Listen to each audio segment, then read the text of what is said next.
So hello everyone, today we have someone who is a great inspiration to all the international students. आपने सुना होगा for Indians, the wait time to get green card is around 50 years, in some cases 100 years. But to minimize the wait time, there is something called O1 visa, which means extraordinary abilities के साथ जो आपको visa मिल सकता है. So this is O1 which can actually help you cut the wait time and get it in a few years as compared to 20 to 100 years. And if you want to know someone who has done it, it's none other than Priyanka Chopra. You must know about her. She has been my inspiration because she is someone who never gets contented, irrespective whether it's filming, Bollywood acting, then Hollywood singing, and then becoming a Hollywood actor. So that's why today I'm going to welcome Soundarya, who has actually been able to not just feel the process of O1, but actually in the end write a book how you can actually cut down the wait time and get an O1 visa as a student itself. So hi Soundarya, can you please introduce yourself? Yes, absolutely. By the way, I had no idea Priyanka was such an inspiration of yours. Anyways, my intro. My name is Soundarya. Nickname is Pooja, so most people call me Pooja. And I came to the US 5 years ago for my master's. Went to Columbia, then became a product manager at Salesforce. Immediately knew I was not a fit there. So after 2.5 years, I quit. And now I'm currently just focused on writing this second book called Unshackled. I published a book called Admitted 2 years ago for students to move here and study abroad. And right now working on the second book. So thanks so much for having me. Oh wow, for the students who don't know, she actually quit her job, which is actually impossible to think about on a visa in the US, because you're suffering from so many restrictions when you actually quit a job. And Unshackled is a wonderful example to think about. So your book name is also Unshackled, right? Yes, it's called Unshackled. And you actually made it possible. Well, really. I hope so. And like one of the goals of the book is to help more people. I wouldn't say quit as much as build a company and become a solopreneur, become a freelancer, or really just get a green card faster so they can feel free to do whatever they want to do. Because as you rightly said right now, we all have these restrictions or shackles placed on us the moment we enter this country as a student. And the goal is to try to make people feel slightly more unshackled. Wow. Then how does your day-to-day life looks like? So when you were working for Salesforce, it must be a 9 to 5 job, if I have to guess? Yes, but I will say Salesforce, there were days when it was more like 9 to 1. But 9 to 1 p.m. or a.m.? PM. I'm just saying that some days there wasn't as much work, but some days there was more work. But overall, I would say 9 to 5 was very true at Salesforce. Also, like pre-COVID, you would go to the office and you're expected to be there at 9, and at 5 everyone leaves. So it felt like a 9 to 5 job. But after COVID, it kind of changed. The dynamics changed because everything became virtual. Wow. And those who don't know, Salesforce is a company which is ranked 1 in terms of work-life balance. Yes. And like it's like known for amazing culture, and no one would think of leaving like such a balanced job. And how could you even think about it and start with your journey to become a solopreneur? How did you think about it? Yeah. I mean, honestly, within the first 6 months of joining, I knew I was not a fit there. I wanted to pay off my education loan because I went to Columbia, which charges $100K for the total master's that I went there for. So I had a pretty big loan to pay off.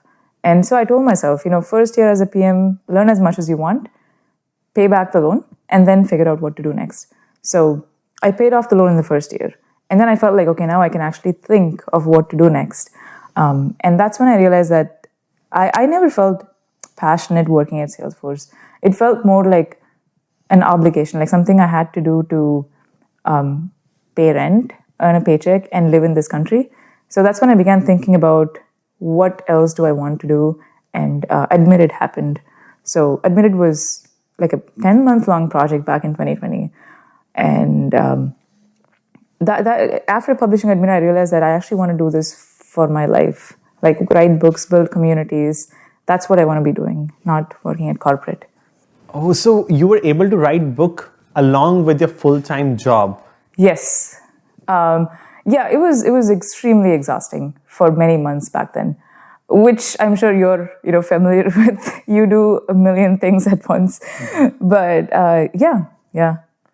But when you do something you're passionate for, it doesn't feel like work, right? Yeah, Most of it. I would say so. I mean, working on Admitted was the highlight of my day, every day. I remember the worst days of working on my book was still, for lack of a better term, it gave more meaning than the best days of working as a product manager in this wonderful company, but where I felt like I was one of 60,000 people. I really couldn't see the work I was doing having an impact on people. I totally can relate, because when I read first 2 chapters of the book Admitted, I was so lost in my memories of my first day in the US. I really enjoyed them. Thanks so much. Yeah. Now let's transition to your journey of applying for an O1 visa and how students can make it possible. Yeah. So Priyanka Chopra came on an O1B. So an O1B, honestly, the US immigration system could be more creative in how they name visas, but there is something called the O1A and O1B. And the O1 itself stands for Outstanding Visa, and it's given for aliens/immigrants of They call us aliens. Exactly, aliens of extraordinary ability, and it's for immigrants of extraordinary ability in the fields of business, education, science, athletics, and arts. So these are the 5 fields that they have overall. So O1A is for people in business, education, technology, science. O1B is for people in arts, motion picture, and television industry. Like Priyanka. Like Priyanka. So that's why O1B is generally used for people who are actresses, models, theater performers, singers, and so on. And O1A is meant for founders and managers and athletes and so on. So hope that's clear, that distinction. Absolutely. Now, when you were thinking of O1A, how did you realize that you are eligible? Because we all are engineers or IT workers. We work at big tech companies, but we don't see sometimes on a daily basis that we are unique as compared to another engineer. I never felt that. I'm like a normal engineer, I think. Well, you're not, but I feel that. So it can feel like you're, a small cog in a big wheel when you're working in these companies as engineers. But honestly, since I began working on Unshackled and researching into this topic, I've found dozens of people who've gotten their O1As who are engineers, who were founders, or who were product managers. Just, people who are watching this video, the professions that they're going to fall into mostly. And the way they do that is, it's really about building a game plan, because the good news is O1 has very clear criteria. Maybe you've read about it already. It has 8 pillars, of which you have to satisfy 3 pillars. So let's say if my memory is right, the 8 pillars are original contribution, critical capacity, high salary, memberships, press on you, press by you, scholarly articles, and oh my God, national awards or international awards. Okay, those are the 8 categories. But the point is, you have to submit evidence for at least 3 of these 8 categories, and the officer who's looking at your application has to be convinced that, okay, you have enough press on you for me to give you this category right now. That's how it works. Awesome. And these categories, when you think about it, they don't seem like impossible. Yeah. They seem very practical. Now, if students want to get started with some of the categories, what are the things they can do from day one so that after their degree is over, when they're applying for OPT, like their work authorization, or H1B visa, right, like they're ready to actually transition to O1. So what are the things they can do from day one at school? Yeah, great question. And I so wish I knew about the O1 when I came here. I knew about it only 1.5 years ago, because I don't even remember who told me about it. But if I had known since the day I landed here, I could have built my profile and gotten it much faster. But I'm still in the process. So let's, I told you 8 categories. Hopefully you can put that on the screen here, as we're speaking. So the harder categories to get here are things like memberships, because you have to show that you're part of an organization that is distinguished and has rigorous criteria to get in. It's very hard to show. An original contribution means you have to build something that actually impacts a field. For example, like if you found a new cure for some disease and you patent that, that's original contribution. But some of the easier categories are scholarly articles. So if you're a researcher, let's say, and you probably publish papers already, so that counts as a category. So you don't have to do anything new. Even one paper? Well, I would say a few papers, like, 3-4 papers, but they don't need to have high citations, unlike what people think. It's enough to publish papers, and that's one category already. If you're an engineer or somebody in the tech field, what you can do is go and judge hackathons. And you can start with just your alma mater, like in your university, judge some hackathon happening at a small club there. Start there. Get your foot in the door. And then slowly start going for bigger and bigger hackathons. And that satisfies the category of judging. I missed that when I talked about the categories earlier. So judging is the last category. And press on you. If anything you've done is press-worthy, just reach out to a few journalists and ask them, hey, can you cover this? And that gives you one more category. Wow. So it's much more possible than you think. And you joined Microsoft recently. So you don't have to tell us your salary, but I'm going to assume it's a pretty decent salary. And you probably satisfy the high salary category already. Because if you get paid in the 90th percentile of software engineers, which I think you do as an employee at Microsoft, you already satisfy that category. Oh, so you have to be 90th percentile as an engineer. As an engineer as a category or software engineer? Yeah. So there's a niche. So you have to think, I think as an engineer it's very easy to satisfy because they are mechanical engineer and software engineers are paid the highest. But if you think about, you have to be 90th percentile of a software engineer, then you have to kind of think about it. But think about it this way. You have to be 90th percentile of software engineers in that location. That's how they look at it. No, that's for sure then. Because if you think about big tech company, then it's probably... Exactly. That's true. So yeah, I feel like it's easier than people think, but I'm not going to say that it's easy. It's easier than you think. But I think if you strategically plan for the 3 categories you want to submit evidence for from day one, then I would think it's 2-3 years away from actually applying and getting it. Wow, that's a big motivation that you should actually start from day one. And these 3 categories you shared are not that difficult. Like these categories just are trying to do something other than the schoolwork and you can easily do it. Like publishing papers, judging hackathons, and getting a good job with a high salary, getting some press on your work. All of these are doable. And I think it's certainly lack of awareness. People don't know about it. And as you said, the current wait times are 5 decades for Indians, which is, it's absurd to even think about that. Who's going to wait that long? Yeah. So I think the O1 provides another path for people to get a green card faster, because the moment you get the O1, you're on a faster track to get the EB1, which is a green card. So the O1 is not a green card. That's important to note. It is still a temporary visa, but it's it gives you so much flexibility that you can get what you want within the O1. It feels like it's a green card, and then it puts you on a faster path to an EB1. Absolutely. You sometimes feel like you want to do a business on the side. As you said, Salesforce was a pretty relaxed job, a balanced job. Yeah. And at that time, you always think that I should do something more than my job. And you cannot do on visa, and it unshackles you, as your book says. Yeah, the name was very pun intended. But that's the hope. Is I feel like there is no magic wand solution, unfortunately, with immigration. And in the book, my co-author is an immigration lawyer. So he and I are not sharing anything that people can't find on the internet.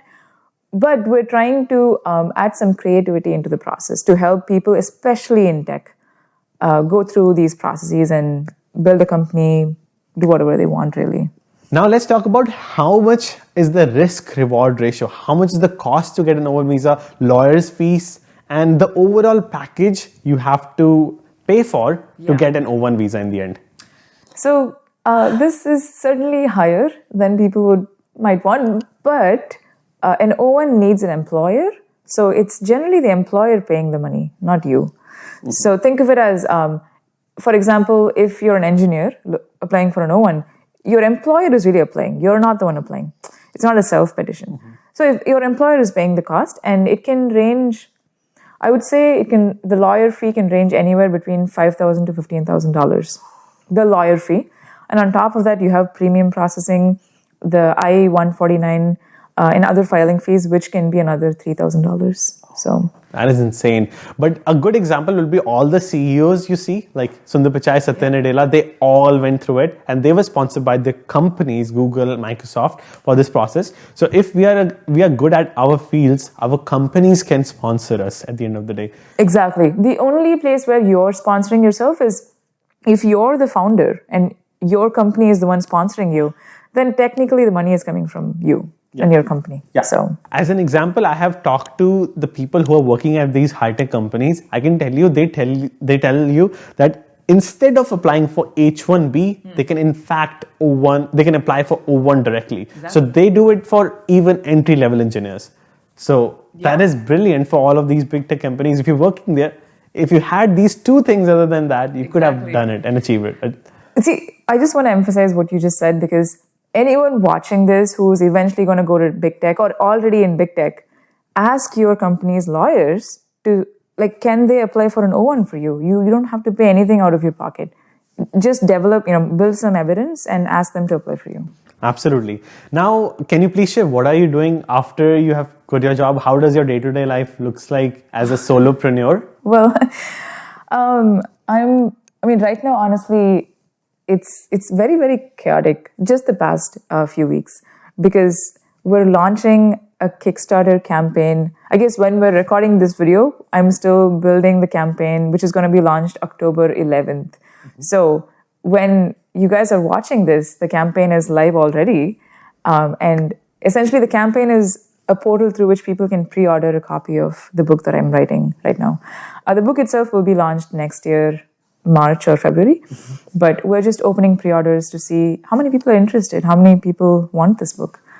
And yeah, I feel like if I have to categorize my day, even though I'm writing a book, probably less than 30% of my time is spent writing. 70% of time is really spent marketing, building connections, building partnerships with startups who can help the readers of my book, and tons of delegation. Like, I'm working with 8 people across the world right now. So it's just a lot of, delegation back and forth. Yeah. Fun stuff. Yeah. And I can tell you that when you search that how to get O1 visa, you get answer in the form of steps. But when you go through a book, you can feel the emotions you went through. Yeah. Actually, in the book, I am including tons of stories from past immigrants. I'm not including my own story, because I think there are better stories out there. So for the O1 chapter, I'm actually including a good friend of mine who got his O1 as an engineer, his story. And aside from the book, though, we're also building an online community where people can meet other people who are applying for an O1, for example, and they'll get to exchange resources and talk to each other and help each other. And so I'm actually more excited about this community, Unshackled community we're building, because the book is one step, it's like a starting point. But I think the community is where the real magic happens. So is it a Discord community or like? I am thinking of a good tool right now, but either Discord, circle.so. I'm trying to think of a modern looking community. So still deciding the tool. Brilliant. Now, how can students get started with your book? If they visit readunshackled.com/Harnoor, which is on the screen, then that will take them to the Kickstarter page where they can pre-order a copy of the book. They also have different reward tiers on the right side, such as just the book plus community, etc.